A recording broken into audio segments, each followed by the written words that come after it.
Have you ever felt like modern dating is a whirlwind of confusion, where endless swiping and superficial conversations leave you more disconnected than ever?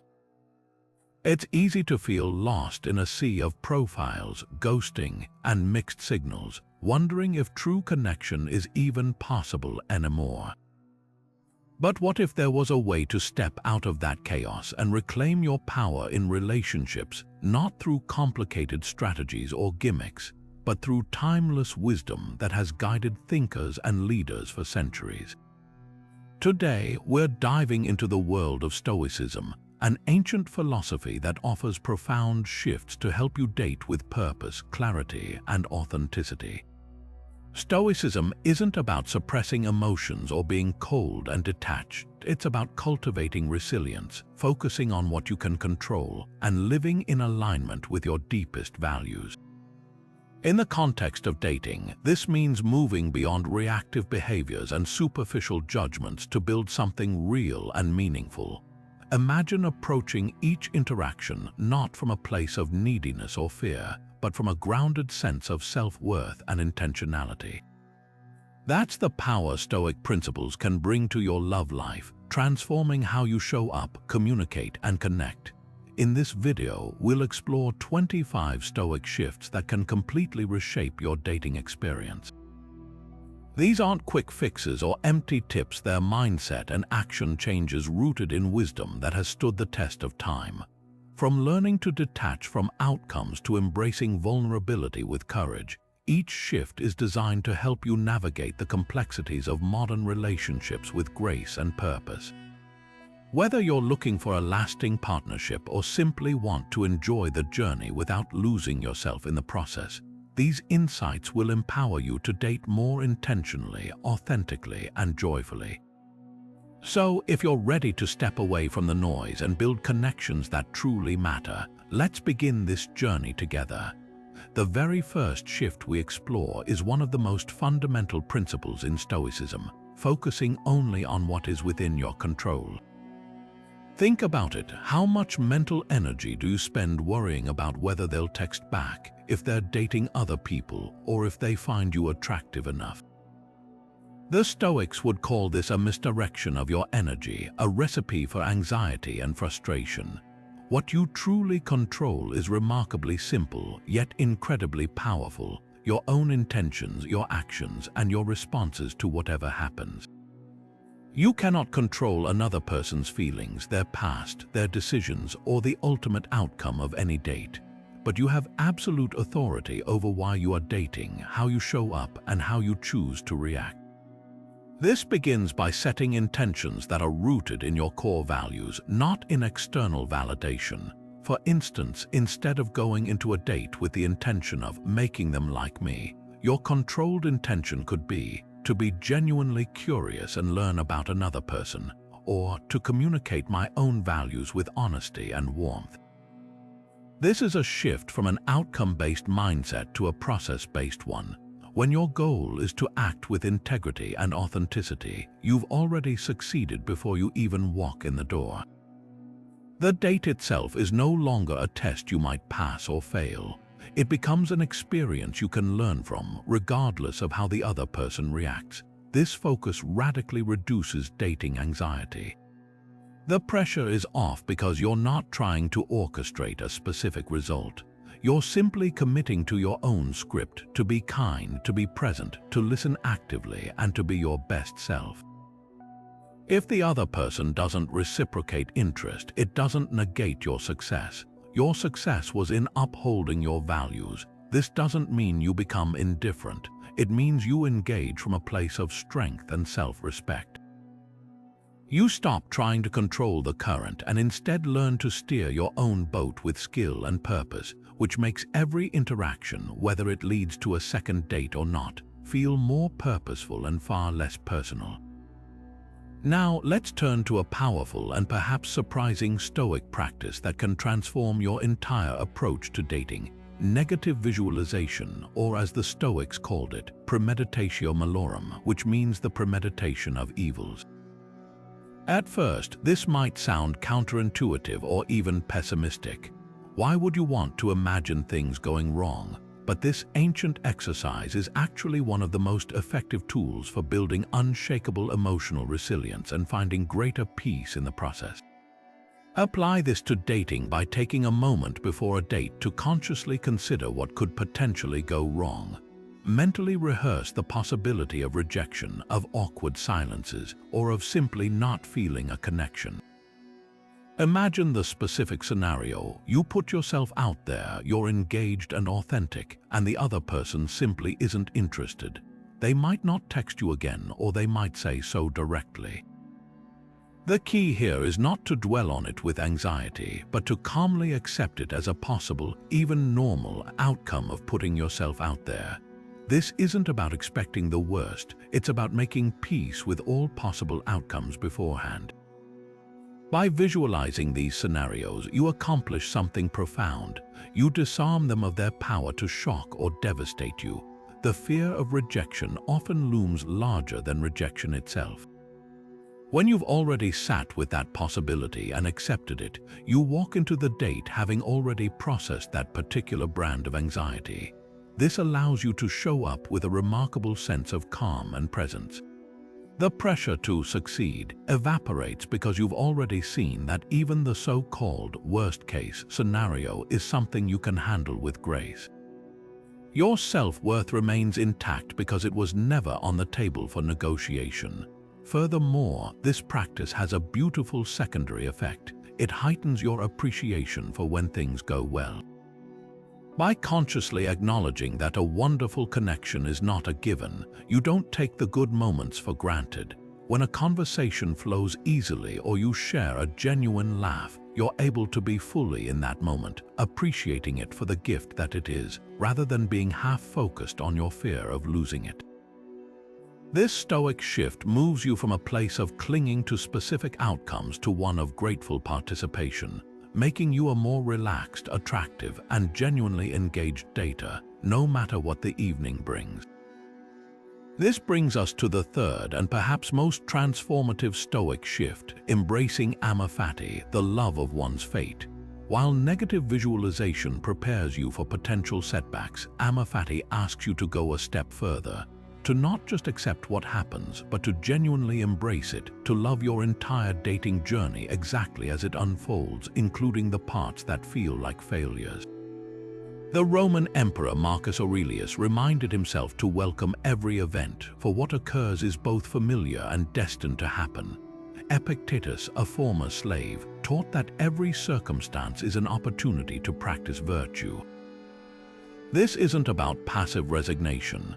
It's about an active, enthusiastic acceptance that every single experience is raw material for your growth. Apply this to your dating life by reframing how you view a so-called bad date or a rejection. Instead of seeing it as a waste of time or a blow to your ego, see it as necessary data. That awkward coffee date where the conversation never quite clicked. It wasn't a failure, it was a masterclass in clarifying what you don't want, perhaps highlighting the importance of shared humor or intellectual connection. That person who ghosted you after a few great conversations, they gifted you the opportunity to practice resilience and to honor your own worth without external validation. Each of these experiences carves away the unnecessary, sculpting a clearer, more defined vision of the partnership you are ultimately meant to build. Cultivating this mindset actively dismantles bitterness and impatience, the two emotions that most often derail a purposeful search for connection. When you love your fate, you stop seeing yourself as a victim of a cruel dating world and start seeing yourself as an active participant in your own development. You'll begin to feel a sense of gratitude for the entire process. You can be thankful for the date that ended early because it gave you back your evening. You can appreciate the person who was honest about their lack of interest because they saved you both months of uncertainty. This shift transforms your history from a list of disappointments into a curated curriculum designed to make you wiser, kinder, and more discerning. Your journey becomes a cohesive story of progress where every chapter, even the difficult ones, is essential and valuable. Following the profound acceptance of Amor Fati, we arrive at a shift that provides the practical tool to make that acceptance meaningful, cultivating deep self-awareness through the Stoic practice of journaling. The ancient imperative to know thyself is the absolute bedrock of dating with purpose, because you cannot hope to find a compatible connection if you are a stranger to your own mind, your own heart, and your own patterns. The Stoics, from Marcus Aurelius in his private Meditations to Seneca in his Moral Letters, were fervent believers in the power of daily reflection through writing. They understood that an unexamined life is reactive and vulnerable to external chaos, while an examined life is purposeful and directed from within. Applying this to your dating life means turning your journal into a trusted confidant and an honest mirror. This isn't about writing a simple diary entry listing what you did. It's a structured practice of self-audit. After a date or even a significant conversation, take just 10 minutes to ask yourself some pointed Socratic questions and write down your uncensored answers. Start by examining your actions. Did I present my authentic self, or was I performing a version of me I thought they would like? Did I listen more than I spoke? Were my questions driven by genuine curiosity or by a need to impress? Then move to your emotions. What specific moment triggered anxiety in me? When did I feel most at ease? Did a sense of insecurity or jealousy arise, and what exactly provoked it? The true power of this exercise lies in connecting these observations back to the core Stoic virtues: wisdom, courage, justice, and temperance. For instance, you might write, "When they mentioned their successful career, I felt small and started exaggerating my own recent project. This lacked the courage to be authentic. I also lacked temperance by seeking validation through boastfulness instead of being moderate and secure." Or, "I noticed they consistently interrupted me, and I said nothing to avoid conflict. In failing to practice justice by fairly advocating for my own voice, I also lacked the courage to respectfully address the dynamic." This process transforms a simple recap into a virtue-based performance review, highlighting not what the other person did wrong, but where you can live more in alignment with your principles next time. Over weeks and months, this consistent practice will reveal your deep-seated patterns and triggers with startling clarity. You might discover that you consistently become anxious around people who are emotionally unavailable, or that you tend to abandon your own interests to morph into the perfect partner for whomever you're with. This journal becomes a map of your inner world, allowing you to consciously change course instead of unconsciously repeating the same shipwrecks.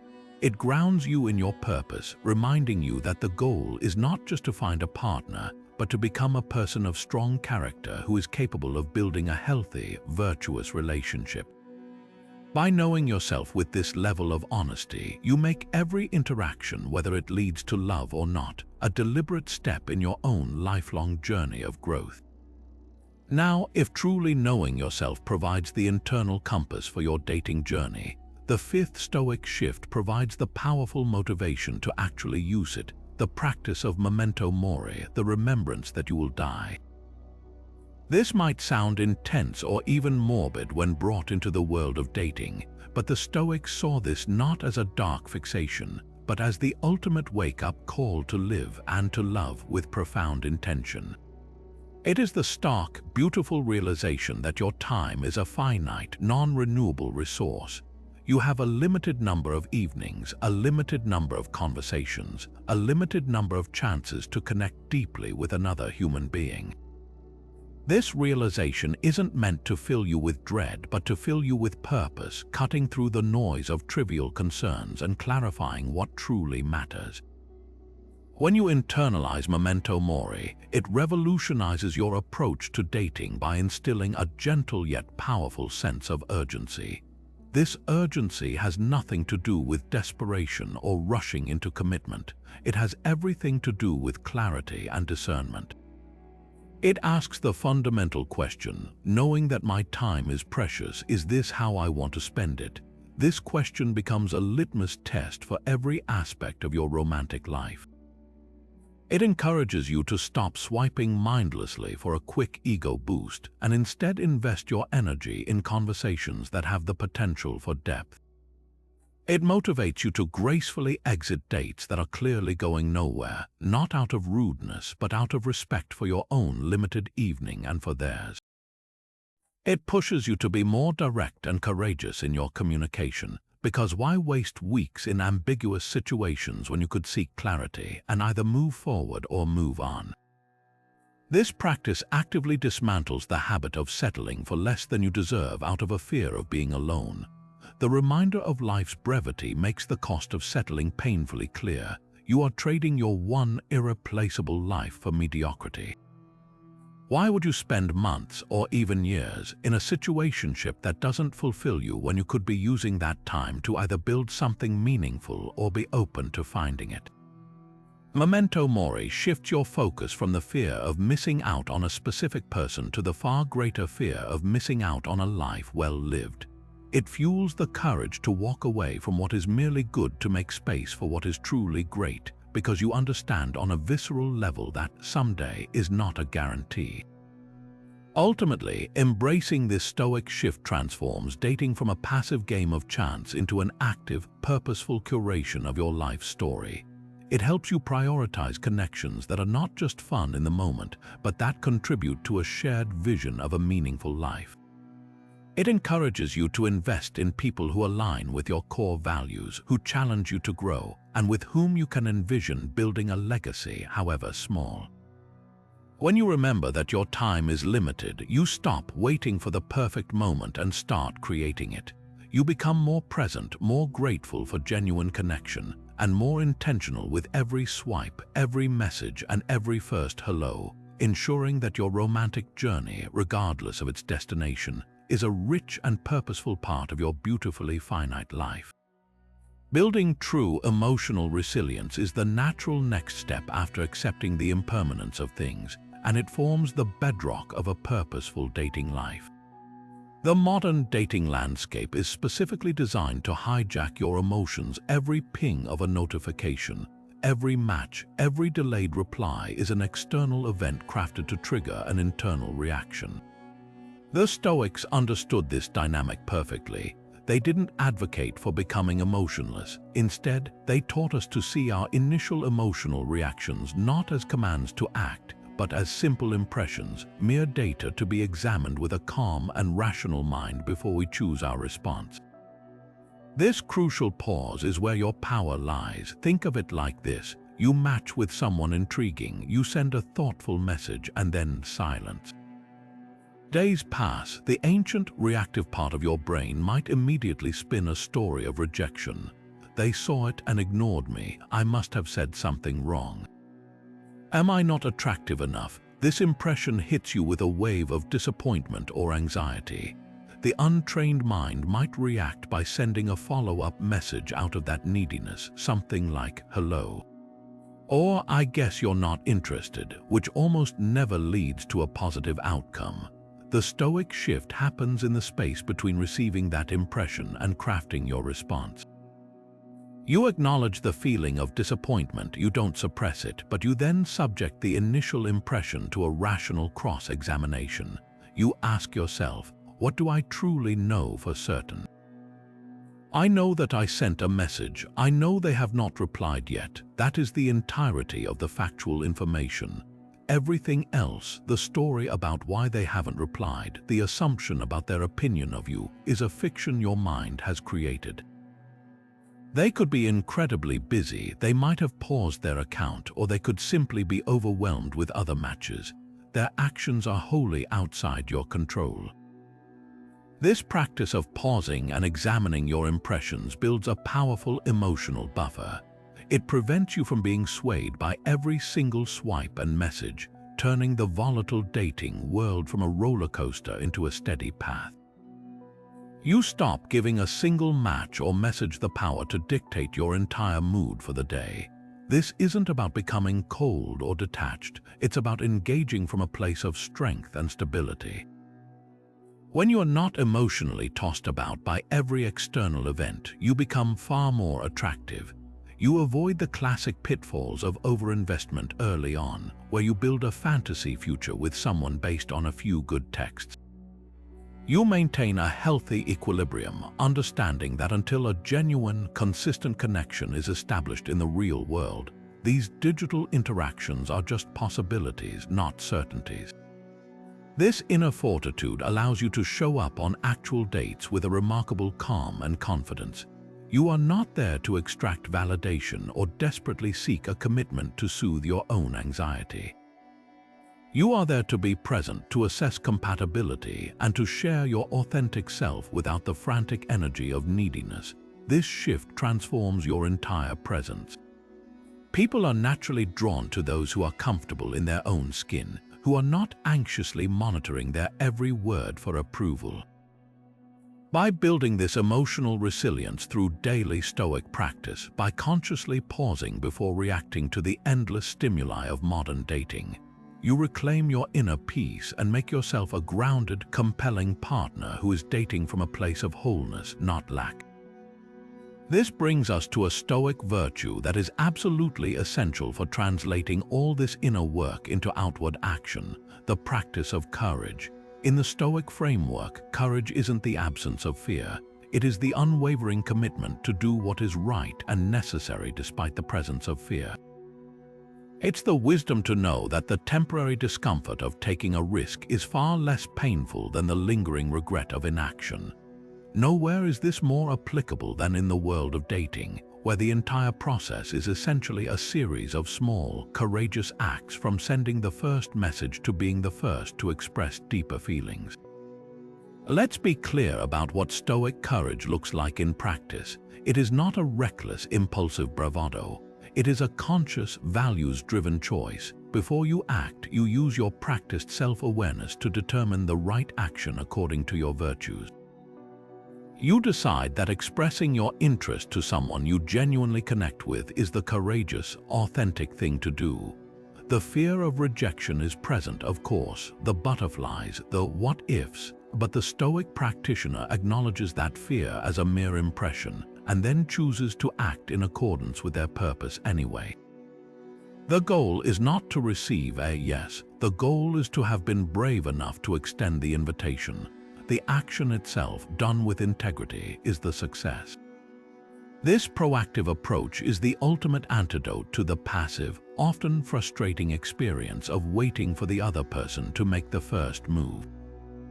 How many potential connections have fizzled out because both people were waiting for a signal? Courage cuts through that ambiguity. It means being the one to suggest moving from the app to a phone call, or from a casual coffee to a proper dinner. It's the bravery to say, "I've really enjoyed our conversations and I'd like to take you out properly this weekend," and then releasing your attachment to the specific response. When you do this, you accomplish two profound things simultaneously. First, you build immense self-respect.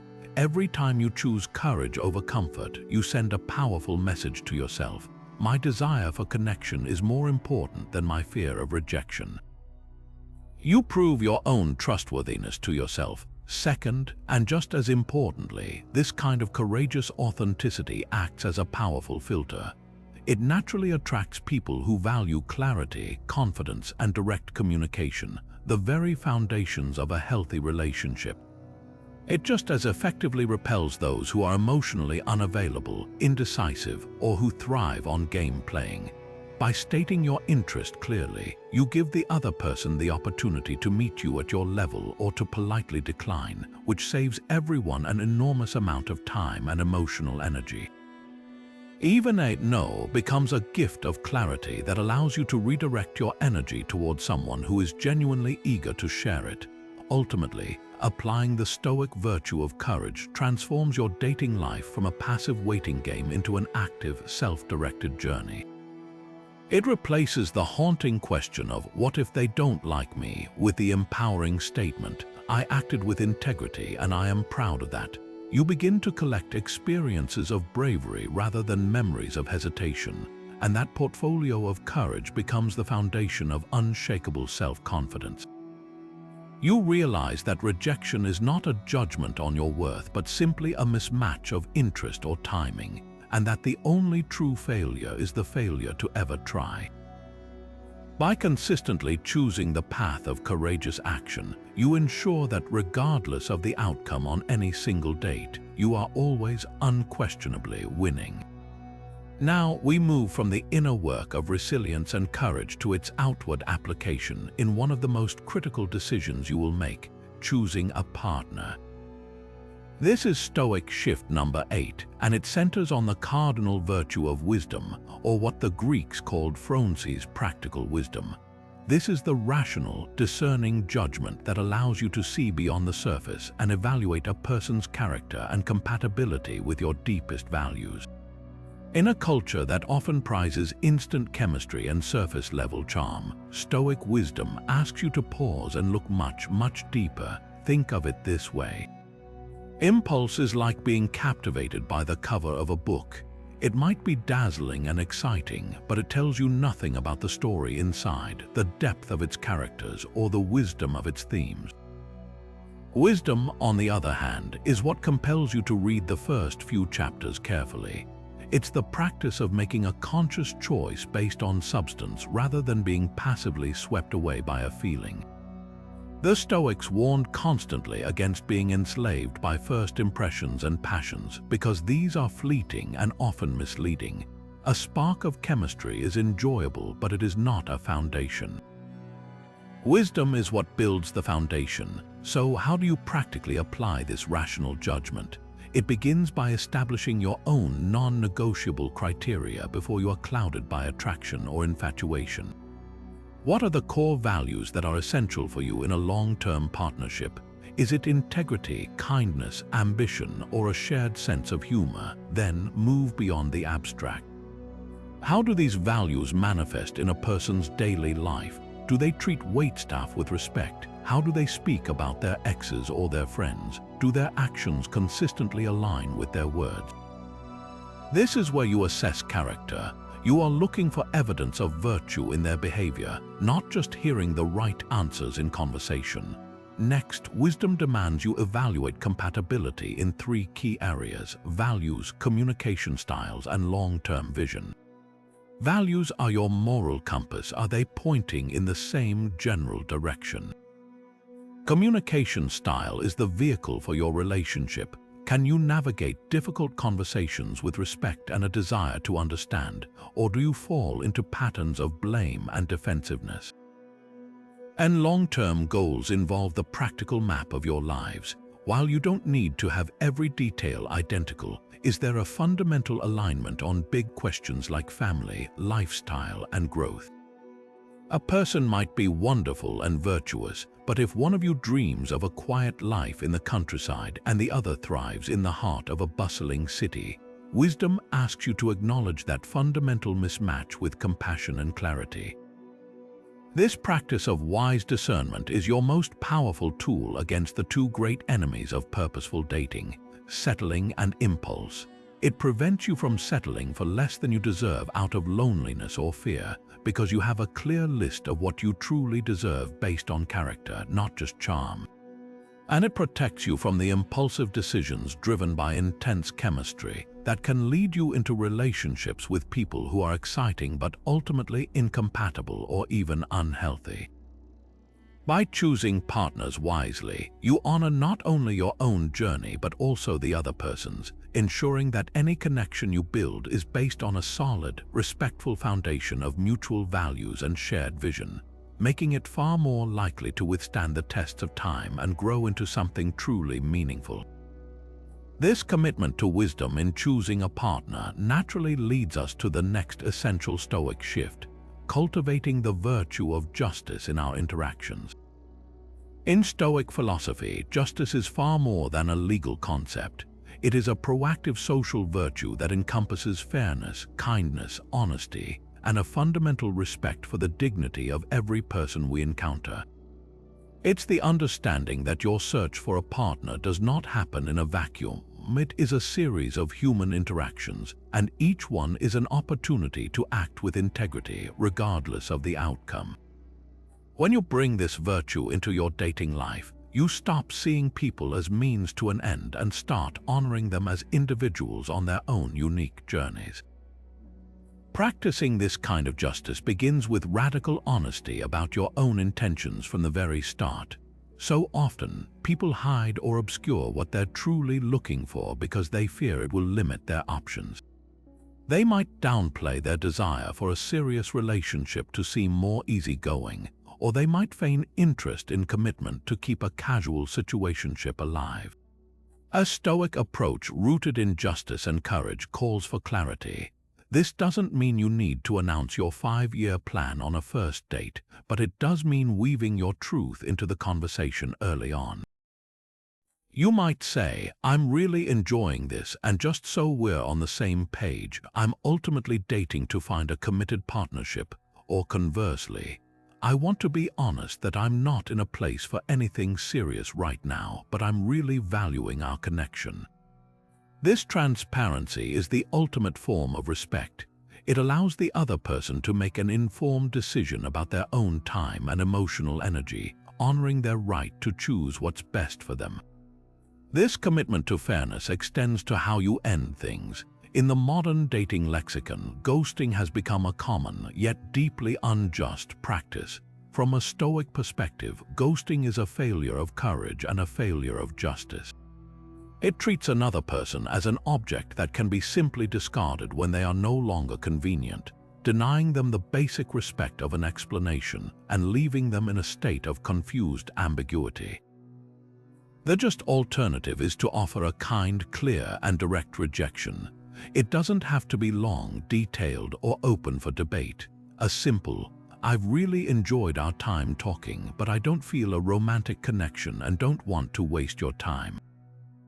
I truly wish you the best," is a profound act of moral courage. It closes the loop with integrity, allows both people to move on cleanly, and most importantly, it allows you to walk away knowing you acted in accordance with your virtues. Ultimately, cultivating justice in your dating life creates a positive feedback loop that transforms your entire experience. When you consistently treat others with respect and fairness, you build a reputation for integrity, most importantly with yourself. Every time you choose the just path, you reinforce your own self-respect and your identity as a person of strong character. This integrity is incredibly attractive. It acts as a powerful filter, naturally drawing in potential partners who value clarity, honesty, and mutual respect, while weeding out those who thrive on drama or ambiguity. You are no longer just participating in the dating world. You are actively making it a better, more humane place, one interaction at a time. And in doing so, you build the very foundation of trust and respect upon which any lasting relationship must be built. Following the path of justice and fairness in our interactions, we now turn our attention inward to a virtue that protects our own peace and energy, the practice of temperance or moderation. In a world of dating apps that offer endless scrolling and the constant potential for a better match just one swipe away, the temptation towards excess is everywhere. The Stoic concept of temperance is your powerful antidote to this modern frenzy. It's the rational discipline of knowing when enough is enough, not just with wine or food, as the ancients often discussed, but with your time, your emotional energy, and your digital activity. It is the conscious choice to engage in dating from a place of abundance and purpose, rather than from a place of lack and desperation. Think about the common behaviors that temperance helps you regulate. How much time do you spend mindlessly swiping, not even truly looking at profiles, but just seeking the temporary dopamine hit of a match? This is a form of intemperance, a lack of moderation that drains your focus and scatters your energy. Then there's the digital equivalent of this, falling into the rabbit hole of obsessively checking someone's social media profiles, analyzing every post, every like, every follower for clues about their interest or character. The Stoics would see this as a profound misdirection of your vital energy, pouring it into the external and uncontrollable instead of investing it in your own growth and peace. Temperance asks you to set firm boundaries. This could mean allocating specific, limited times in your day for app use, perhaps 20 minutes in the evening, and then closing them entirely.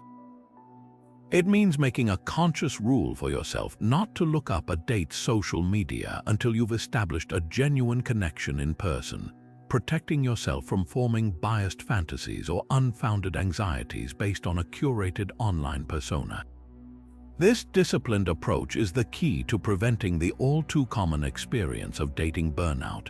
When you practice temperance, you treat your time and emotional capacity as the precious, finite resources they are. You understand that constantly being on and available, mentally juggling multiple conversations with strangers, is exhausting and ultimately counterproductive. It leads to a state where you're just going through the motions, unable to bring your full, present self to any single interaction because you're already thinking about the next one. By setting these boundaries, you create space for recovery, for reflection, and for your own life outside of dating. You remain a whole, complete individual with hobbies, friendships, and passions, and that wholeness is what makes you genuinely attractive. You are not dating from a depleted, needy state, but from a centered and abundant one. Ultimately, embracing temperance shifts your entire motivation for being on the apps or going on dates. The intemperate dater is often seeking validation through constant activity. The number of matches, the frequency of messages become a metric for their self-worth. This is a fragile foundation that crumbles at the first sign of rejection. The temperate dater, guided by Stoic principle, engages for a different reason, to find a purposeful connection. You are not there to collect matches or to feed your ego. You are there as a discerning individual, slowly and thoughtfully sifting through possibilities to find someone who resonates with your values. This moderation allows you to be far more selective and intentional with your swipes and your time, leading to fewer but infinitely higher quality interactions. It keeps you focused on your ultimate goal, not just to be dating, but to be building a meaningful life with or without a partner, and remaining open to a connection that truly enhances that life rather than distracting from it. And so we arrive at a Stoic shift that truly embodies the spirit of the entire journey, detaching from outcomes to find genuine joy in the process itself. This is where the theoretical meets the practical in the most liberating way. The modern dating mindset is almost entirely outcome-focused, a constant, stressful fixation on the destination. Will this be my last first date? Is this person my future spouse?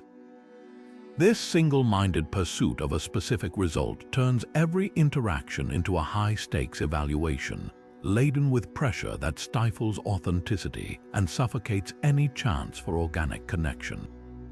Stoicism offers a radically different path by asking a simple but profound question. What if the value was in the experience itself, not just in its conclusion?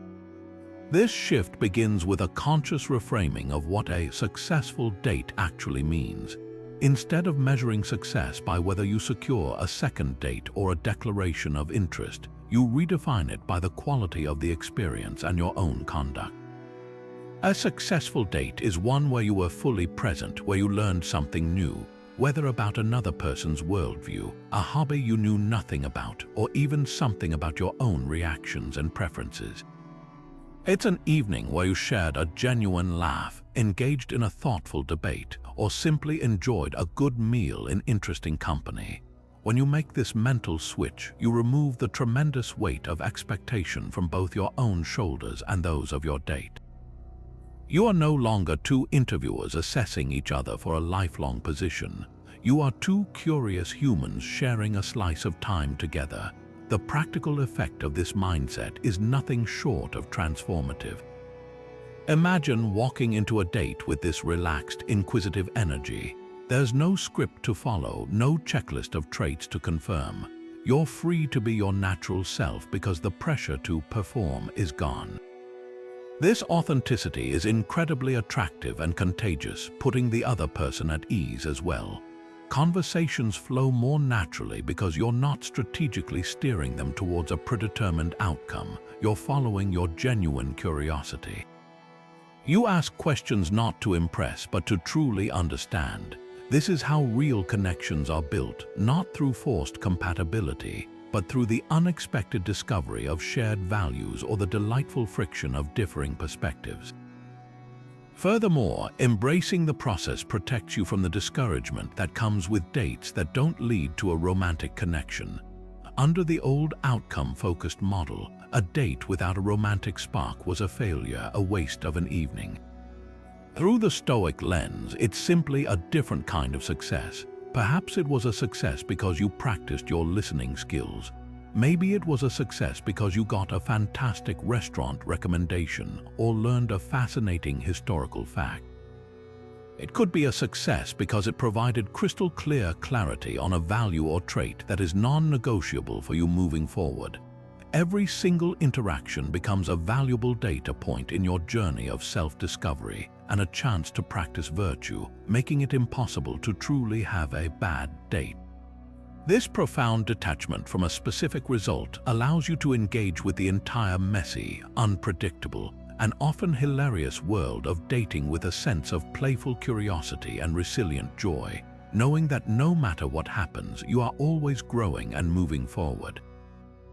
Building on that liberating sense of detachment, we now turn to the very practical skill that makes it possible: the practice of mindfulness, or what the Stoics called prosoch, a state of vigilant, attentive presence.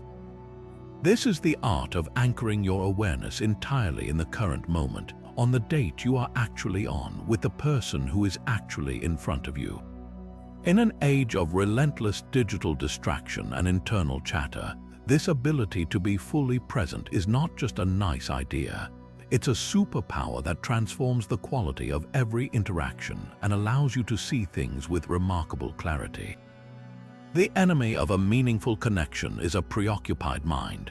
You might be sitting across the table from someone fascinating, but if your attention is fractured, worrying about what witty thing to say next, mentally rewriting your work presentation, or anxiously wondering if they're attracted to you, you are missing the entire experience.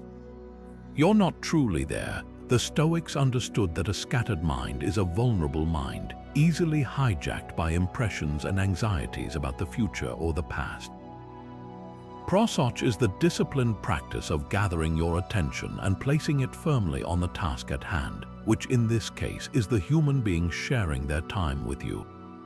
So how do you cultivate this on a date? It begins with a simple but powerful intention to listen actively. This goes far beyond just hearing the words someone is saying. Active listening means giving them your complete focus, watching their body language, and noticing the subtle shifts in their tone that convey emotion. It means resisting the urge to formulate your response while they're still talking. Instead, you listen to understand, not just to reply. When they finish speaking, it's okay to have a moment of silence to process what they've said before you respond. This small pause alone communicates deep respect and genuine interest more effectively than any rehearsed compliment ever could. Another essential technique is to gently observe your own thoughts without immediately getting swept away by them. This is the core of Stoic mindfulness. During the date, you will inevitably have internal reactions. You might think, that was a stupid thing to say, or they just checked their watch, they must be bored. Instead of letting that thought trigger a spiral of anxiety, you simply notice it. You mentally label it. There's a thought of insecurity, or there's an interpretation that they are bored. By acknowledging the thought without judgment, you create a crucial gap between the impression and your reaction. This gap is where your freedom lies. It allows you to choose a calm, measured response rather than being controlled by an automatic, often inaccurate narrative. The benefits of this practiced presence are profound. First, it allows for a much deeper and more authentic connection. People feel truly seen and heard when you are fully present with them, which builds trust and rapport almost instantly. Second, it enables you to pick up on crucial information that a distracted mind would completely miss. You become more attuned to potential red flags, a disrespectful comment, an inconsistency in their story, or a lack of empathy, because you are actually paying attention. Conversely, you also become more aware of green flags, a kind gesture, a shared value expressed passionately, a moment of genuine vulnerability that signal true potential. By being fully present, you become your own most accurate and discerning dating instrument, capable of navigating the complexities of human interaction with wisdom, grace, and a truly open heart. This profound ability to be fully present allows you to truly engage with the reality of each interaction, and it's this clear-eyed engagement that prepares you for one of the most empowering Stoic shifts of all, learning to use every obstacle as an opportunity. The ancient Stoics had a powerful Latin phrase for this, per obstans peregrino, meaning, the obstacle becomes the way. Marcus Aurelius wrote, the impediment to action advances action. What stands in the way becomes the way. This is not some fluffy, feel-good optimism. It is a practical, transformative mindset that asks you to reframe every single dating challenge not as a roadblock, but as a necessary and invaluable stepping stone on your path. Let's apply this directly to the two most common obstacles in dating, rejection and compatibility issues. The standard, non-Stoic reaction to rejection is to see it as a judgment on your worth, a painful confirmation of your inadequacies. It's an event that happens to you, a negative mark on your record. The Stoic shift reframes this entirely. Rejection is not a verdict on your value, it is data. Incredibly useful, often liberating data. When someone says, no, thank you, they are gifting you with a clear answer. They are telling you with their actions that they are not your person. This is not a failure, it is a course correction. It is the universe or simply another individual's preferences doing you the enormous favor of closing a door that was not meant for you, so you can stop wasting your precious time and energy knocking on it and start moving toward one that is. Think of it like a navigation app recalculating your route. When you miss a turn, the app doesn't scream, "You failure, you're unworthy of arriving at your destination." It simply recalculates, incorporating the new information to find you a better path. Each rejection is simply a recalculation. It provides critical information about what doesn't work, which is just as important as knowing what does. Perhaps a rejection teaches you that you've been presenting a slightly inauthentic version of yourself to appeal to a certain type of person, and their disinterest is a sign to return to your core. Maybe it highlights a pattern of being attracted to emotionally unavailable partners, and their withdrawal is the signal you need to break that cycle. Every single one holds a lesson in resilience, clarifying your desires and strengthening your resolve. Compatibility issues are another form of obstacle that, when viewed through the Stoic lens, become incredible opportunities for clarity. That date where the conversation was like pulling teeth, it wasn't a wasted evening, it was a masterclass in the importance of intellectual connection. The person who was charming but consistently late, they weren't just flaky, they were a walking, talking lesson in the value of respect and reliability. Each disappointing interaction or obvious mismatch carves away another piece of the marble, revealing the clearer sculpture of the partner you are truly seeking underneath. You don't learn what you truly need from a list in a book, you learn it through the lived experience of its absence. The stories of this principle in action are everywhere. Consider someone who goes through a painful breakup only to realize, in the solitude that follows, that they had completely abandoned their own hobbies and friends.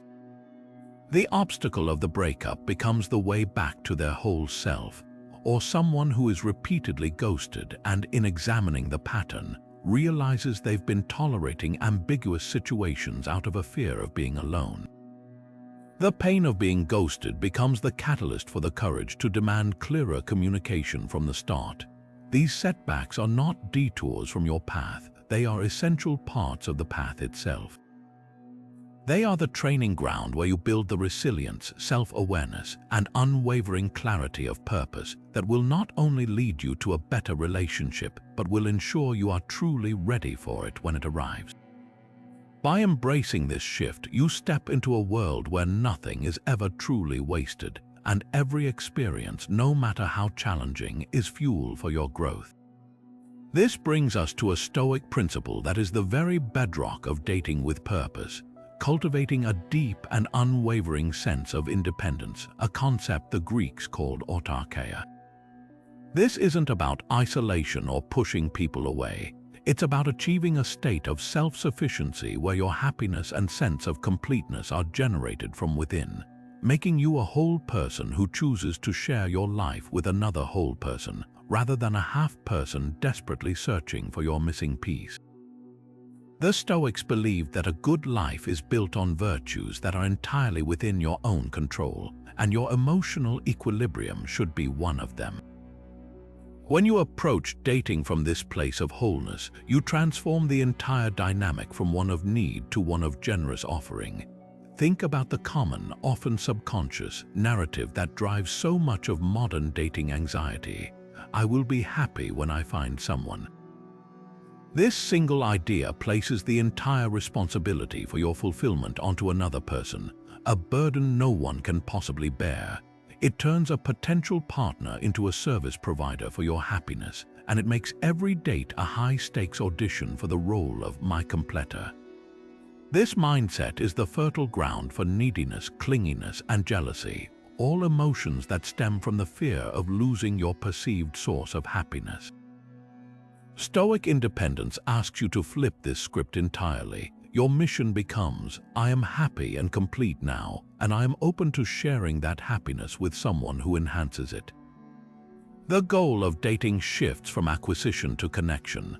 Building this fulfilling life on your own is an active, conscious practice. It means investing deeply in your own interests and hobbies, not as a distraction while you wait for a partner, but as the core of your identity. It means nurturing strong, supportive friendships that provide love and community, so you aren't seeking a romantic partner to fulfill all your social and emotional needs. It involves setting and pursuing personal goals in your career, your fitness, your creativity, that give you a sense of purpose and accomplishment that is entirely your own. This isn't a checklist of activities to make your dating profile look more interesting. It is the genuine construction of a life you are proud of and excited to live with or without a plus one. The practical benefits of this shift in the dating world are immediate and profound. First, it drastically reduces clinginess and anxiety. When your sense of self-worth isn't tied to someone else's attention, you can be far more relaxed and authentic on dates. You don't need to text constantly for reassurance because you have your own fulfilling day to get back to. You aren't devastated by a rejection because it doesn't negate the book you're writing, the marathon you're training for, or the deep conversations you have with your friends. This relaxed, confident energy is incredibly attractive. It signals that you are a person with options and a rich inner world, which draws people in rather than pushing them away. Secondly, this independence acts as the most powerful filter for healthy partnerships. Emotionally unavailable or manipulative people are often drawn to those who radiate neediness, as it makes them easier to control. Conversely, secure, healthy individuals are naturally attracted to those who are secure in themselves. By being complete on your own, you naturally repel those who are looking for someone to depend on them for everything and attract those who are looking for an equal, a true partner. You stop settling for relationships that are compensatory, where you're just trying to fill a void, and you start building relationships that are additive, where two whole, independent people come together to create something even greater than the sum of its parts. You are no longer looking for someone to rescue you from your life. You are looking for a fellow adventurer to explore it with, and that makes all the difference. After turning obstacles into opportunities and building a life of fulfilling independence, we now arrive at a Stoic shift that acts as the golden thread tying it all together, transforming your entire perspective on the journey, the daily practice of gratitude.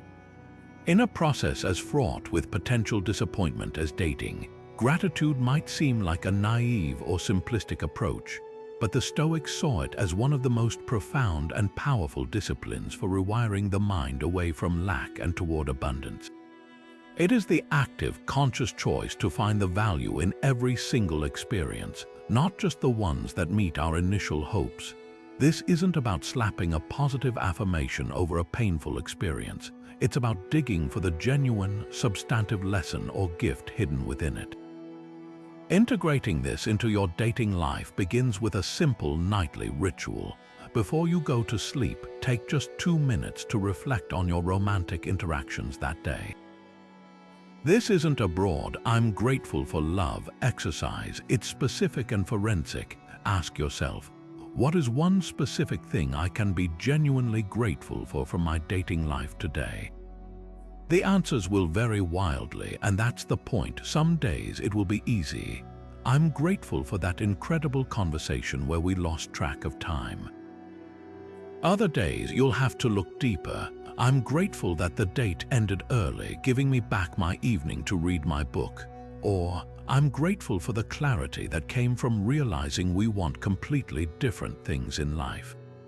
Even, I'm grateful for the practice in handling rejection with grace today.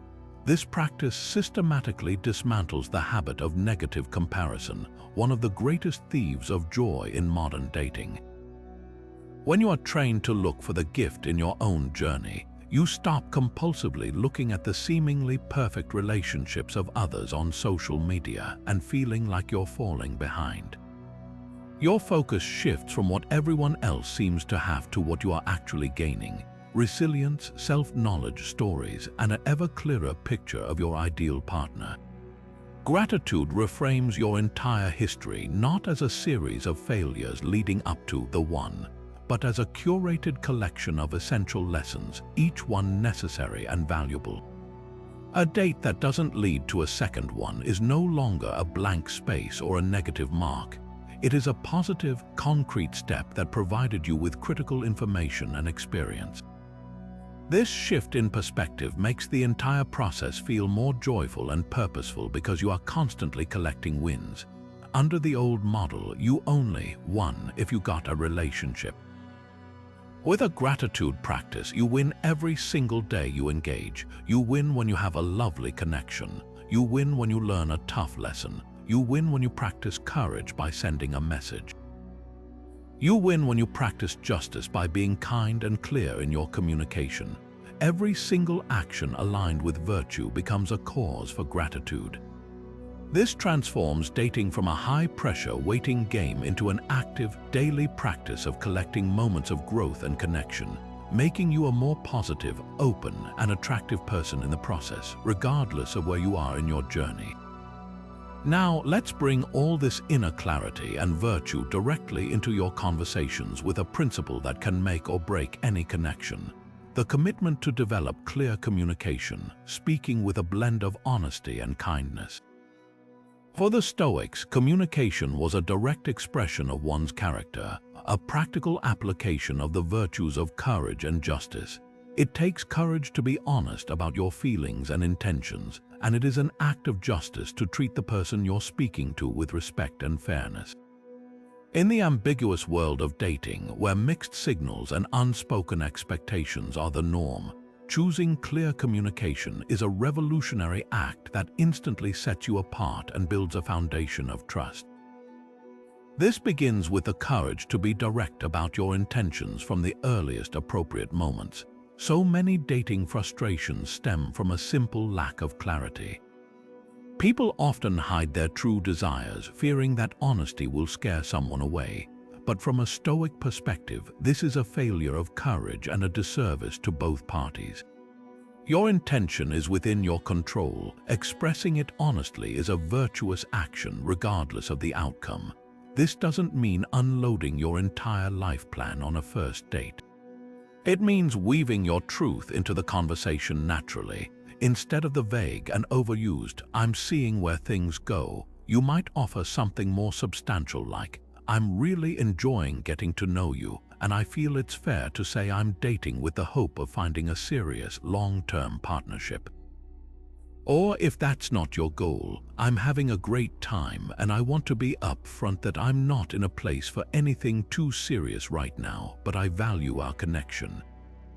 This transparency honors the other person's autonomy, allowing them to make an informed choice about investing their time and emotions. It is the ultimate form of respect.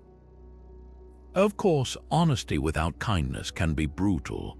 This is where justice comes in the desire to be fair and kind in your delivery. Clear communication is not about bluntly stating facts without regard for their impact. It's about framing your truth in a way that is respectful and compassionate. This is especially crucial when discussing boundaries or delivering difficult news. For instance, if you need to end things, a just and kind approach avoids ghosting or vague excuses. It could sound like, "I've genuinely enjoyed our time together and think you're a great person. I don't feel the romantic connection I'm looking for to move forward, and I didn't want to waste your time. I truly wish you the best." This closes the loop with integrity, provides clarity, and causes far less lasting damage than disappearing. Similarly, stating a boundary is not an ultimatum, it's a clear expression of your needs. I really value consistent communication. I feel most secure when we can touch base daily, even if it's just a quick text. How does that feel for you? This approach invites a collaborative conversation rather than issuing a demand. A critical component of this virtuous communication is the practice of empathetic listening, which is an expression of the Stoic value of understanding the nature of others. So often in conversation, we are not truly listening. We are simply waiting for our turn to talk, rehearsing our next point while the other person is still speaking. Stoic listening requires full presence, the prosauch we discussed earlier. It means listening to understand their perspective, their values, and their emotions, not just to craft your reply. Pay attention to their words, their body language, and the tone behind what they're saying. Before you respond, try paraphrasing what you heard to ensure you've understood correctly. It sounds like you're saying that your last relationship made you really cautious about moving too quickly. Is that right? This simple act of validation makes the other person feel profoundly heard and respected, and it prevents a huge number of misunderstandings before they even start. Finally, clear communication requires you to actively avoid making assumptions, which the Stoics saw as a primary source of human distress. Our minds are quick to create narratives to explain other people's behavior. He didn't text back because he's not that into me, or she's being short because she's angry about last night. These assumptions are almost always fictions we create to fill in the gaps of our knowledge, and they are often projections of our own insecurities. The Stoic shift is to catch yourself in the act of assuming and to replace that story with curious, compassionate inquiry. Instead of silently fuming or withdrawing, you courageously seek clarity. "I noticed your text seemed a little different today. Is everything okay, or am I reading into things?" This opens a door for honest dialogue instead of slamming one shut with a silent, untested judgment. By committing to this blend of honest expression and kind inquiry, you build relationships based on the solid ground of mutual understanding and respect, ensuring that every connection you make, whether it lasts a lifetime or a single evening, is rooted in purposeful and virtuous communication. Now we come to a Stoic shift that acts as a crucial cleansing of the lens through which you view every new person you meet, the practice of consciously letting go of the past. It is a universal human tendency to allow our previous experiences, especially painful ones, to shape our expectations for the future. The Stoics, however, saw this as a profound error, a form of voluntary slavery to events that are not only finished but entirely outside of your control. While it is wise to learn from the past, it is foolish and self-sabotaging to be governed by it. To date with purpose is to walk into each new interaction free from the ghosts of former relationships, allowing you to see each person for who they truly are, not as a character in a story you've already written about them based on someone else's actions. This process begins with a vital Stoic distinction, understanding the difference between a useful lesson and a burdensome attachment. A lesson is a piece of wisdom you extract from an experience and then carry forward as a guiding principle. For example, a past relationship with a financially irresponsible partner might teach you the lesson that fiscal responsibility is an important value for you in a partner. This is useful data. An attachment, on the other hand, is the unresolved emotional baggage you continue to drag behind you, the lingering anger, the deep-seated mistrust, the fear of being betrayed again. This is the heavy weight that colors your perceptions unfairly. The goal is to consciously keep the lesson while courageously releasing the attachment. So how do you practically release that grip on what has already happened? The Stoic tool of reflective journaling is incredibly powerful here, but it must be directed with purpose. This isn't about just venting your feelings onto paper. It's a structured exercise in reframing and release. Start by identifying a specific past hurt or a pattern that you feel is still influencing your present behavior. Write it down in detail, then subject it to a series of rational inquiries straight from the Stoic playbook. First, ask, is this past event within my control today? The unequivocal answer is no, it is done. It is in the realm of the irrevocable. Clinging to it is like trying to steer a ship by gripping a wave that has already passed underneath it. Next, apply the Stoic concept of voluntary discomfort to disarm the memory of its power. Mentally rehearse the worst-case scenario from your past, not to relive the pain, but to accept it fully and see the good that came from it. For instance, if you were cheated on, instead of allowing that memory to make you suspicious and controlling in new relationships, you would confront it directly. You might write, yes, I was betrayed. It was deeply painful, but that experience forced me to develop stronger boundaries and a clearer sense of my own worth.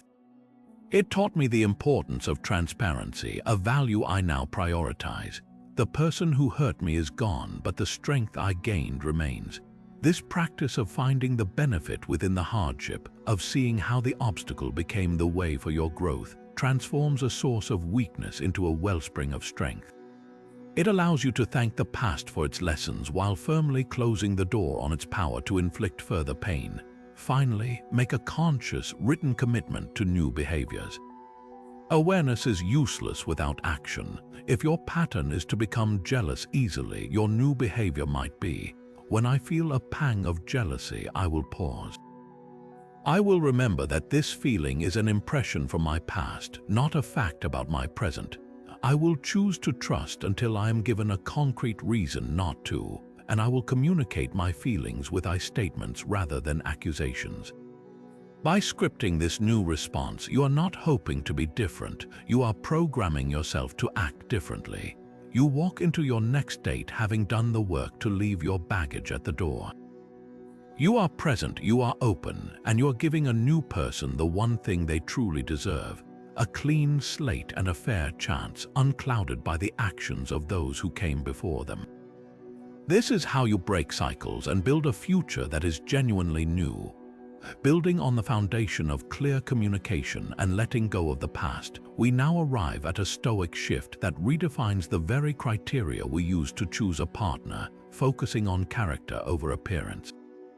In a world saturated with curated images and first impressions based on aesthetics, this might be one of the most counter-cultural yet transformative applications of Stoic wisdom.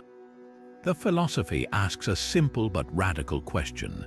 If your ultimate goal is a meaningful, lasting partnership built on trust and mutual growth, why would you prioritize the most transient of qualities, physical appearance, over the most enduring ones, which are the virtues of character? This shift moves you from evaluating a potential partner as a portrait to be admired, and instead seeing them as a potential fellow architect for a life well lived. This begins with actively reorienting your attention during those initial interactions. Instead of focusing primarily on whether you find someone physically attractive, you train yourself to become a detective of character, looking for evidence of the four cardinal Stoic virtues: wisdom, courage, justice, and temperance. This doesn't mean you ignore chemistry or attraction. It means you refuse to let it be the sole or primary deciding factor. You are looking for the person behind the profile picture, seeking a deeper kind of beauty that doesn't fade with time but actually deepens. The beauty of a strong, principled, and kind character. So how do you practically spot these virtues in the early stages of dating? It's about listening for the themes in their stories and observing their behavior in small moments. Wisdom or practical judgment isn't about how many degrees they have. It's revealed in how they speak about their life choices and mistakes. Do they reflect on past experiences with insight, or do they blame others for their misfortunes? A person with wisdom might say, "My last job didn't work out, and I've been thinking a lot about how my communication style contributed to that. I'm working on being more direct." This shows self-awareness and a capacity for growth. Courage isn't about literal bravery, it's about the strength to be authentic and do the right thing. Do they express opinions that might be unpopular, or do they just agree with everything you say? Do they talk about a time they had to have a difficult conversation or stand up for something they believed in? This reveals a backbone of integrity, the virtue of justice, which encompasses fairness, kindness, and respect for others, is often most clearly displayed in how they treat people who cannot do anything for them. Pay close attention to how they interact with the server at the restaurant, the taxi driver, or a customer service representative on the phone. Do they treat them with basic dignity and patience, or with condescension and impatience? This is a powerful window into their fundamental character. Finally, temperance or moderation can be observed in how they discuss their own passions and habits. Do they speak about everything in extremes, "I'm completely obsessed," or "I totally hate it," or is there a sense of balance? Can they discuss a disagreement without becoming overly heated or dismissive? This reveals an emotional regulation that is crucial for navigating the inevitable challenges of a long-term relationship. Making this shift fundamentally changes the quality of your connections and dramatically increases your chances of finding a truly compatible partner. When you prioritize character, you are building on a rock-solid foundation. A relationship grounded in shared virtues can withstand the storms of life, financial stress, family illness, personal failures, because it's built on a shared operating system of integrity, resilience, and mutual respect. A relationship based primarily on intense physical attraction, on the other hand, is like building a beautiful house on sand. When the initial spark inevitably evolves or dims, there's nothing substantial left to hold it up. By seeking a partner of strong character, you are not just choosing a lover, you are choosing a reliable teammate, a trusted confidant, and a true partner for the long and purposeful journey ahead. True patience is far more than just waiting. It is a form of wise action rooted in the Stoic understanding of nature's timing. The ancient Stoics observed that everything in the universe unfolds according to a rational, interconnected order, a concept they called the logos. A seed does not become a tree in a day, and a deep, meaningful connection cannot be manufactured overnight. Practicing patience in your dating life is the active alignment with this natural rhythm.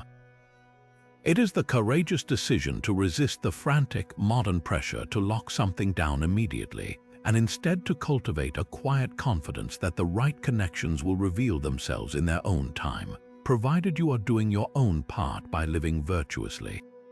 This becomes most challenging when loneliness whispers in your ear, urging you to settle for a connection that is merely good enough because you fear nothing better will come. This is where Stoic patience transforms from a passive waiting into a disciplined practice of valuing your own standards over the temporary relief of companionship. Imagine you're learning to play a complex piece of music. If you rush through it, focusing only on reaching the final note, the result is a jarring, unpleasant noise. But if you patiently practice each measure, mastering the finger movements and dynamics, the music eventually flows with a beauty that cannot be forced. Your dating journey is the same.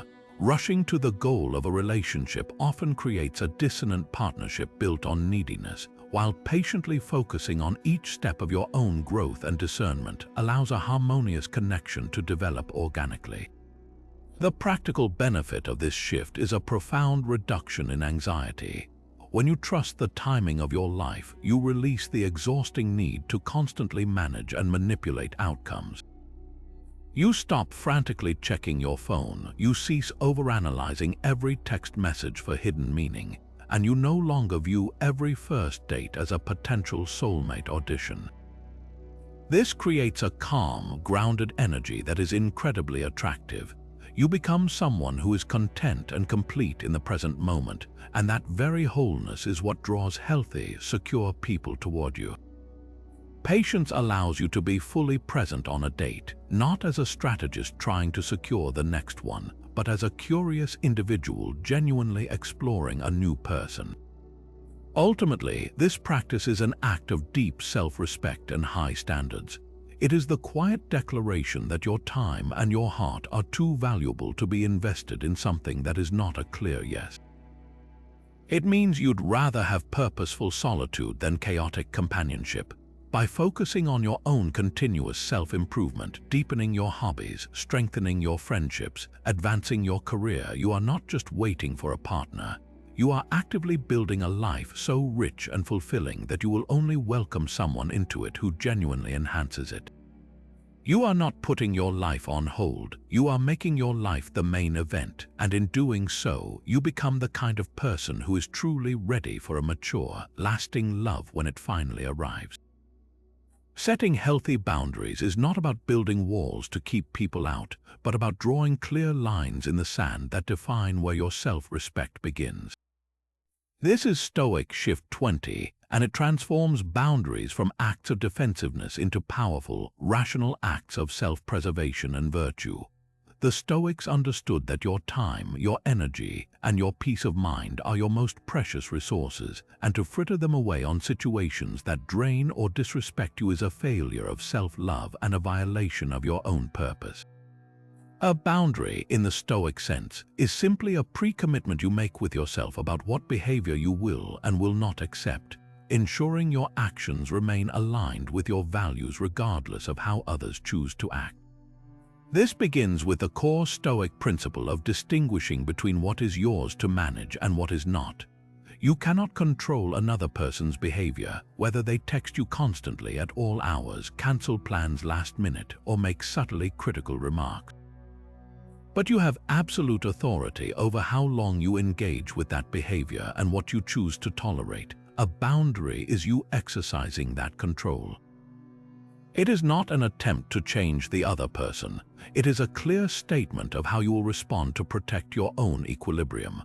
For instance, you cannot stop someone from sending late-night messages, but your boundary is that you will not respond to messages after 9 p.m. because you value your wind-down time and sleep.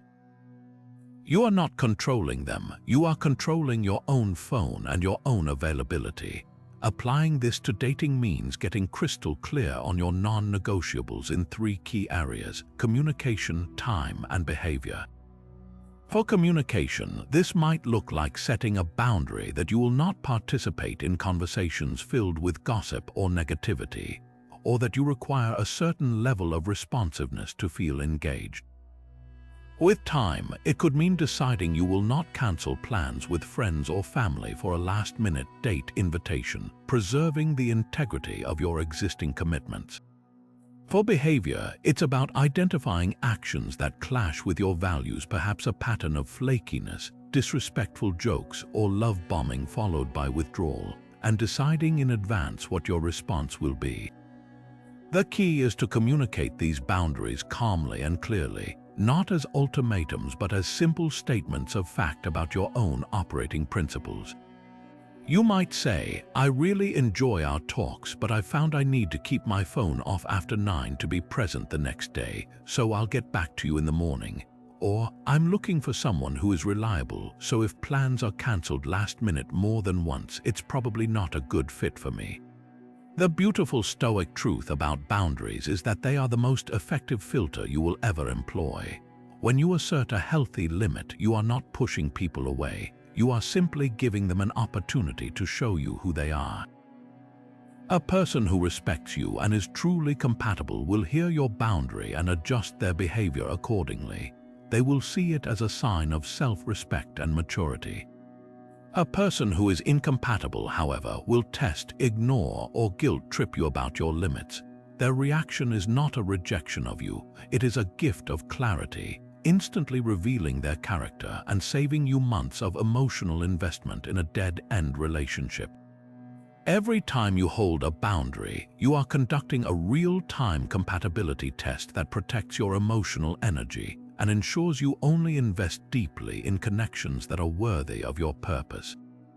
This practice ensures you are engaging from a place of strength, not scarcity, and that every relationship you choose to continue is one built on a foundation of mutual respect. Imagine for a moment you could bring a trusted, deeply wise advisor along with you on every date, someone who could whisper in your ear exactly how to navigate a moment of conflict, discomfort, or confusion with grace and integrity. This is the power of the 21st Stoic shift, the practice of consciously using role models to guide your actions. The Stoics were firm believers in the power of exemplars. They would regularly reflect on the lives and characters of individuals they admired, both historical and contemporary, as a way to make abstract virtues concrete and actionable. In your dating life, this means choosing a figure, be it an ancient Stoic like Marcus Aurelius, a modern practitioner of the philosophy, or even a respected mentor in your own life, and asking yourself in challenging moments, what would they do? How would they handle this? This isn't about constructing a rigid, unrealistic ideal to live up to, but about tapping into a wellspring of perspective and wisdom when your own emotions might be clouding your judgment. Let's make this practical. You're on a date, and the conversation takes a sharp turn into a topic you find deeply offensive. Your initial, raw impulse might be to react with anger, to become defensive, or to make a sarcastic remark. This is the moment you pause and bring your chosen exemplar to mind. You might channel the calm, measured diplomacy of Marcus Aurelius, who faced endless political treachery and personal betrayal, yet consistently chose to respond with a focus on the common good rather than personal pique. How would he handle this? He would likely listen to understand the other person's perspective, not to win an argument. He would respond with clarity and firmness about his own views, but without malice or a need to humiliate. He would remember that his goal is to act virtuously, not to control another person's opinions. This momentary reflection creates a space between the trigger and your response, allowing you to choose a path aligned with courage and wisdom rather than reactive emotion. The application is just as powerful when dealing with the sting of rejection. Instead of spiraling into a story of personal inadequacy, you could turn to the example of a figure like Cato the Younger, known for his unwavering integrity in the face of constant political failure and ridicule. Cato didn't tie his self-worth to his external successes. His value was inherent in his virtuous character. By emulating this mindset, you can reframe a rejection. It becomes not a judgment on your worth, but a simple mismatch of paths. Your exemplar would remind you that another person's choice is outside your control, and that your only duty is to maintain your own dignity and self-respect throughout the process. This might inspire you to respond to ghosting with silent, graceful acceptance, or to a direct rejection with a simple, "Thank you for your honesty and I wish you the best," thereby closing the loop with a strength that leaves your self-respect fully intact. This practice does more than just guide individual actions. It actively shapes your character over time by consistently asking, "What would my role model do?" You are essentially performing a series of behavioral rehearsals for virtue. Each time you choose the wiser, more grounded response, you are strengthening those neural pathways and making it more likely you will default to that response in the future. You are building your own inner sage, one conscious decision at a time. Furthermore, keeping these exemplars in mind helps to shrink the trivial dramas of dating down to their proper size. The anxiety over a delayed text message feels incredibly insignificant when viewed through the lens of a philosophy that guided Roman emperors through wars and plagues. This doesn't minimize your lived experience, but it provides a powerful dose of perspective, reminding you that your ultimate purpose is not to win approval but to live a life of character, and that a single interaction is merely one small step in that grand, lifelong journey. Now we come to a pitfall so common in modern dating that it can derail even the most well-intentioned seeker: the temptation to constantly compare your journey to everyone else's. The Stoics, from Seneca to Epictetus, issued a powerful warning against this habit, identifying it as a primary source of envy, anxiety, and profound dissatisfaction. When you measure your private, complex, and unfinished story against the carefully curated highlight reels of others, you are guaranteed to feel like you're falling short. This shift is about reclaiming your narrative and understanding that your path to connection is as unique as your fingerprint, to be walked at your own pace and judged by your own standards, not those of the outside world. This practice of comparison is a fundamental misdirection of your energy, focusing your attention squarely on the external and the uncontrollable. You cannot control when your best friend gets engaged, how many dates your coworker goes on each week, or why a stranger's relationship appears perfect on social media. To invest your mental energy in these comparisons is to hand over the reins of your emotional well-being to forces you have absolutely no power over. The Stoic remedy is a conscious and disciplined refocusing on your own internal metrics of progress, instead of asking, "Why am I not where they are?" You train yourself to ask, "Am I closer to my goal today than I was yesterday? Did I act with more courage, authenticity, or kindness in my interactions this week?" This is where the power of celebrating small, personal wins becomes essential. Your progress isn't measured in rings or declarations of love, it's measured in the daily practice of virtue. A win is having the courage to send a thoughtful first message to someone who genuinely intrigues you, regardless of whether they reply. A win is gracefully exiting a date that isn't a fit, honoring both your time and theirs. A win is noticing a pattern of jealousy and choosing to respond with trust instead of accusation. A win is maintaining your boundaries with calm clarity. Each of these actions is a tangible step forward on your path. By keeping a mental or even written log of these micro-victories, you build a portfolio of personal growth that is far more valuable and real than any external milestone. You are building a foundation of self-respect that no Instagram engagement announcement can ever shake. Finally, remember that the apparent success of others is often an illusion. The couple that seems flawless on vacation photos may be struggling with communication behind closed doors. The friend who seems to find new partners with ease might be cycling through superficial connections that leave them feeling empty. Their path is theirs with its own hidden challenges and lessons, just as yours has its own unique blessings and timing. Your only meaningful task is to walk your own road with purpose, guided by your core values rather than by the noise of the crowd. When you truly internalize that your dating journey is not a race against anyone else but a personal pilgrimage toward a connection that is right for you, you liberate yourself from the tyranny of comparison and find a deep, lasting satisfaction in the purposeful steps you take each day. Forgiveness is often misunderstood as a passive act of absolution, a gift we grant to someone who has wronged us. But from a Stoic perspective, it is something far more powerful and self-directed, a rational, deliberate choice to release the hold that past resentment has on your present peace. It is the conscious decision to stop drinking the poison and expecting the other person to suffer.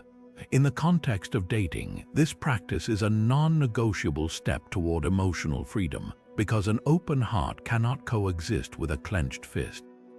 This shift is about applying the Stoic art of forgiveness not only to those from your past but perhaps more importantly to yourself, clearing the way for new connections untainted by old wounds. Let's first untangle resentment towards others, particularly ex-partners. Holding a grudge might feel like a form of self-protection, a fortress wall built to ensure you're never hurt in the same way again. But the Stoics would argue that you are not the guard in that fortress, you are its prisoner. The anger and bitterness you rehearse do not impact the person who hurt you, they only consume your own mental energy and emotional capacity, resources that could be invested in building something new. Every moment spent mentally reliving a past betrayal or injustice is a moment stolen from your present. It keeps you tethered to a story that is over, giving a former partner a perpetual, rent-free residency in your mind, which is the ultimate loss of control over your own inner state. The Stoic path to forgiveness begins with a simple but challenging reframe, viewing the person who wronged you through a lens of understanding, not justification. This isn't about saying their actions were acceptable. It's about accepting that they occurred and recognizing the flawed humanity behind them. As Marcus Aurelius wrote, we are often offended by others' actions because we have an unrealistic expectation that people will not make mistakes. He advised to calmly accept that people will act according to their own flawed character and limited understanding. The person who was emotionally unavailable likely acted from their own place of fear and pain. The one who was dishonest was likely operating from a place of weakness, not strength. This perspective doesn't excuse their behavior, but it demystifies it, draining it of its personal power to haunt you. You forgive not for them, but for you to reclaim the energy you've been spending on a ghost and to declare that your future is more important than your past. Yet, the resentment we often find hardest to release is the kind we direct inward. Self-criticism for past dating mistakes can become a relentless inner critic that sabotages your chances before you even begin. Beating yourself up for staying in a situationship too long, for ignoring red flags, or for a moment of neediness is perhaps the greatest hindrance to growth. The Stoic approach to self-forgiveness is a practice of clear-eyed accountability without self-flagellation. It starts with the same rational examination. Ask yourself, did I have all the information I have now at the time I made that decision? The answer is almost always no. You acted based on the wisdom, emotional state, and knowledge available to you in that moment. Then apply the core Stoic tenet of focusing on what you can control, which is always your present and future actions, not your past ones. Acknowledge the mistake and extract the lesson with the cool detachment of a scientist analyzing data. Instead of, I was such a fool for trusting them, the shift is to, the data from that experience taught me that I need to pay closer attention to consistency between words and actions. I will integrate that lesson moving forward. This transforms a source of shame into a source of wisdom. You thank your past self for the hard-won lesson that your present self now gets to use. By forgiving yourself, you are not erasing the past. You are integrating its lessons and allowing your wiser, present self to take the wheel, free from the weight of old regrets. The ultimate reward for this practice is a newfound lightness and openness in your dating life. When you are no longer carrying the baggage of old resentments, you can walk into a new connection with a clean slate, both for the person in front of you and for yourself. You are not secretly comparing them to an ex you still resent, and you are not preemptively self-sabotaging because you feel you don't deserve something good. You can be fully present, curious, and engaged because your mind is not preoccupied with rehearsing old grievances. Forgiveness, in the Stoic sense, is the final act of decluttering your emotional world, making space not just for a new partner, but for a new, more peaceful and purposeful version of yourself to emerge.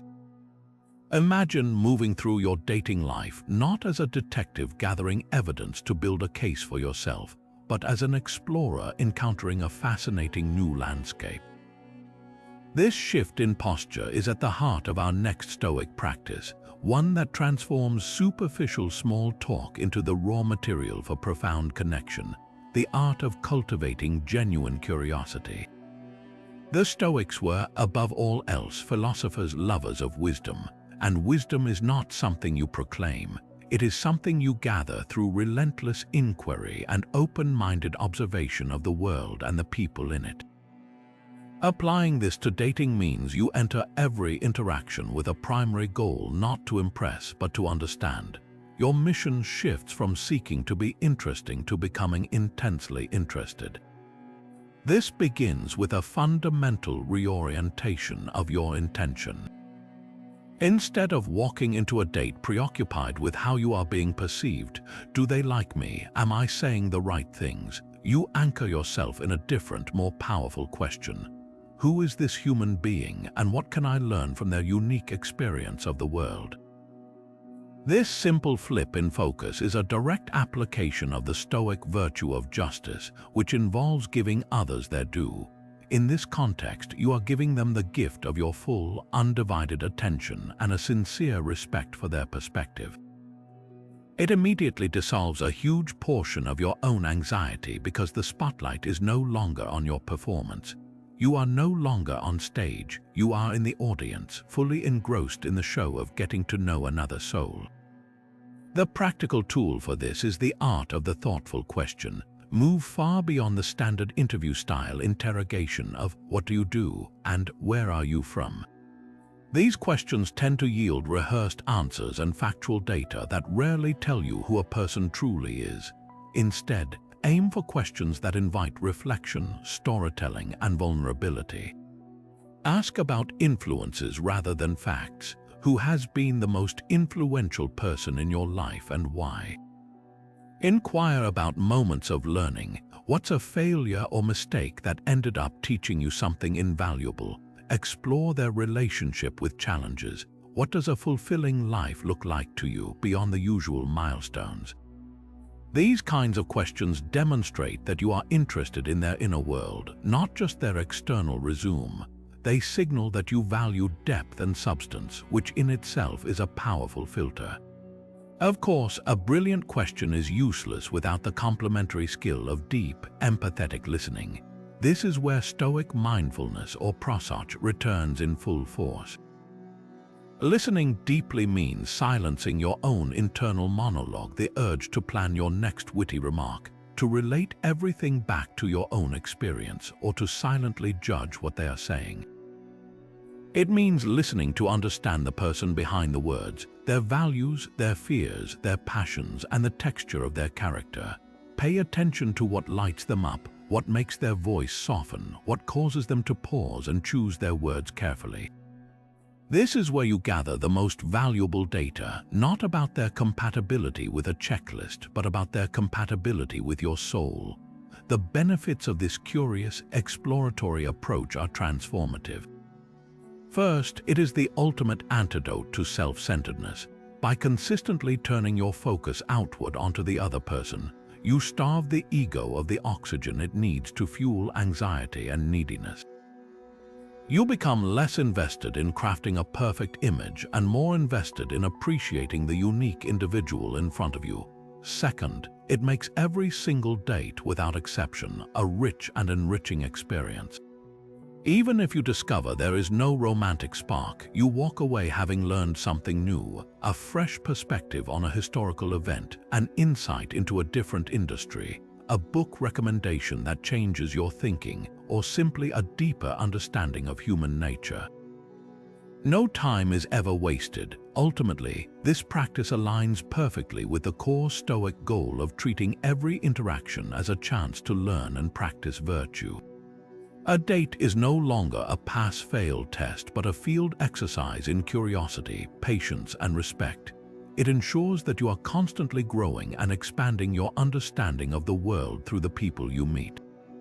And perhaps most beautifully, this kind of attentive, curious presence is incredibly rare and therefore incredibly attractive. It makes the other person feel truly seen, heard, and valued for their mind and spirit, not just their appearance or status. In a world of distracted swipers and superficial conversers, the person who listens with genuine curiosity doesn't just find better connections, they become a magnet for them. And so we reach our final and perhaps most crucial Stoic shift, the one that ties all the others together into a sustainable way of being, integrating these principles into the very fabric of your daily life until they become not just ideas you ponder, but automatic, habitual responses. It's one thing to understand the concept of focusing on what you can control intellectually. It's an entirely different thing to instinctively pause before a date and set an intention based on your values rather than being swept away by a desperate need for a specific outcome.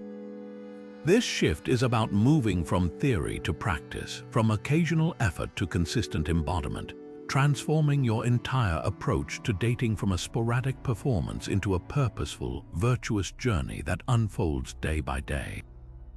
Think of these Stoic shifts not as 25 separate items on a checklist to be completed, but as a unified system of principles, much like a personal operating system for your romantic life. An operating system runs quietly in the background of a computer, managing resources, handling tasks, and ensuring everything works together smoothly. Your goal is to install this Stoic OS, so these principles become the invisible framework that governs your reactions, your choices, and your mindset without you having to consciously think about it every single time. This doesn't happen through grand, sweeping gestures, but through the power of tiny, consistent rituals woven into the ordinary moments of your day. The most effective way to build this system is by bookending your days with purpose. Begin each morning with a few minutes of Stoic preparation. This isn't about lengthy meditation, but a simple, focused mental rehearsal. While you're drinking your coffee or commuting, bring to mind 1 or 2 shifts you want to practice that day. If you have a date planned, you might focus on Amor Fati and detaching from outcomes. Visualize yourself walking into the evening, embracing whatever happens with calm acceptance, focusing on being present and authentic rather than on securing a second date. If you're navigating the apps, your focus might be temperance, setting a clear time limit for your swiping to protect your focus and energy. This morning ritual sets your intention, priming your mind to look for opportunities to practice your chosen virtues throughout the day. Then cap your day with an evening review, a practice the Stoics called your philosophic diary. This is where the real learning gets cemented. Take just 5 minutes to reflect on your interactions. Ask yourself a few targeted questions. Where today did I succeed in acting according to my virtues? Where did I fall short? What triggered anxiety or a reactive impulse? And how might I choose a more virtuous response next time? The key is to do this without self-judgment. You are not a judge delivering a verdict. You are a scientist calmly reviewing the data of your own behavior. Perhaps you successfully practiced courageous communication by being honest about your intentions. Maybe you noticed yourself starting to obsess over a delayed text and successfully used the discipline of examining your impressions to dismantle the story you are creating.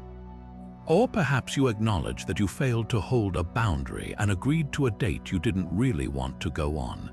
Each observation, whether a success or a learning opportunity, is invaluable data that sharpens your practice for tomorrow. The beauty of this gradual, consistent approach is that it respects the natural pace of human growth. You wouldn't expect to walk into a gym for the first time and lift the heaviest weight. You start lighter and gradually build strength. The same is true for your Stoic muscles. Don't try to implement all 25 shifts at once. That's a recipe for overwhelm and abandonment. Instead, choose just one shift to focus on for a week or even a month. Perhaps you dedicate this month to the single practice of cultivating genuine curiosity. You make it your mission to go into every interaction, every date, with the primary goal of asking thoughtful questions and listening deeply. Once that begins to feel more natural, you might layer on the practice of letting go of the past, consciously noticing when a current interaction is being colored by a previous hurt and choosing to offer a clean slate. By focusing on one virtue at a time, you allow it to sink deeply into your subconscious, eventually becoming a default setting rather than a conscious effort. This transformative work ensures that your dating life ceases to be a separate, anxiety-inducing compartment of your existence and instead becomes a seamless extension of the purposeful, resilient, and virtuous life you are building every single day. The confidence you gain isn't a performance for others. It is the quiet assurance that comes from knowing you can handle any outcome with grace. The connections you form are no longer based on neediness or games, but on the solid ground of mutual respect and shared values. You stop searching for someone to complete you and start attracting those who are inspired to complement the complete person you have become. This is the ultimate gift of Stoicism. It gives you the tools to build a love that isn't just found, but forged consciously, purposefully, and beautifully in the daily practice of living a good life. And so we've journeyed together through these 25 transformative Stoic shifts, each one a powerful tool to dismantle the anxiety and confusion of modern dating and replace it with a profound sense of purpose. From the foundational practice of focusing only on what you can control, to the liberating art of detaching from outcomes, to the courageous work of setting clear boundaries, these principles are not isolated tips but interconnected parts of a complete philosophy for building meaningful connections. They empower you to move through the dating world not as a reactive participant buffeted by every match and message, but as a grounded architect of your own experience, cultivating clarity where there was once confusion, resilience where there was fragility, and intention where there was aimless searching.